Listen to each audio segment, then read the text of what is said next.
I wanted to talk briefly about the gun violence that's been going on in our country. And with the recent Oregon shootings, there's been a renewed talk nationally about gun violence in our country. And I just wanted to say something because I noticed something very, peculiar about all this talk of gun violence in our country. It's only a problem or an epidemic when Katie or Bobby gets gunned down in suburban or rural USA.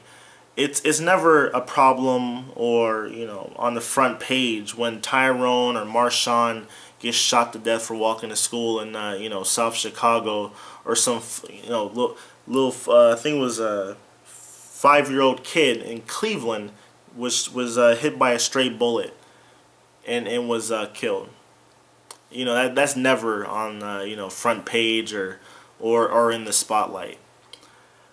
There's all this talk about the mass shootings and stuff like that, which it's sad. Anytime that there's a loss of life like that, or loss of life in general from gun violence, it's unfortunate, and I wish it could have been prevented.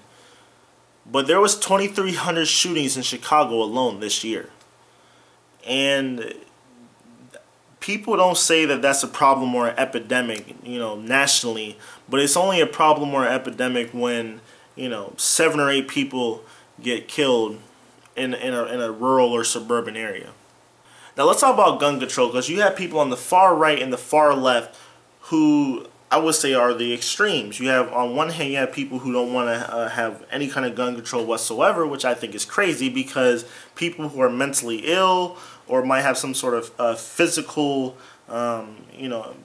whatever disability that might make them, unable to properly handle and, care for a gun. And then you have on the other side people on the far left who think that banning all guns is going to just solve the day, or they want to have us go back to where you can only own a musket or something.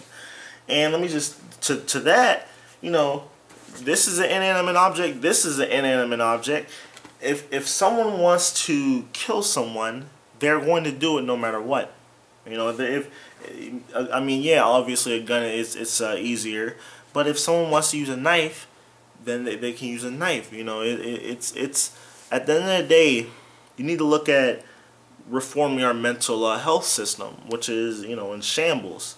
And I also have to say that it's not always people who are mentally ill who are doing these killings. I would say that the vast majority of I would say gang-related homicides are by people who are not crazy. It's just people who are living in an environment that makes criminal activity more prevalent.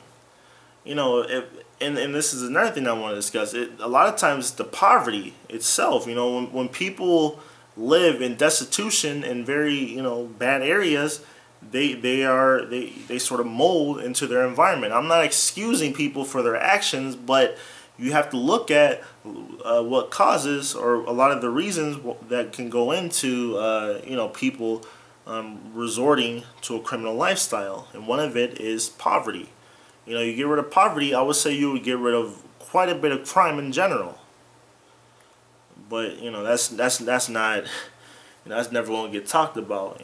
We're too busy invading, other countries and blowing shit up overseas instead of worrying about what's going on at home. And that's all I gotta say.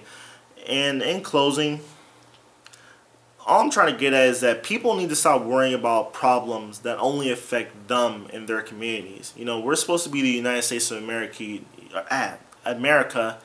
The saying goes something like, united we stand, and divided we fall. And it seems like people are nowadays becoming way too divisive, and it's sad. And that's all I gotta say. Subscribe, like, comment, and have a nice evening.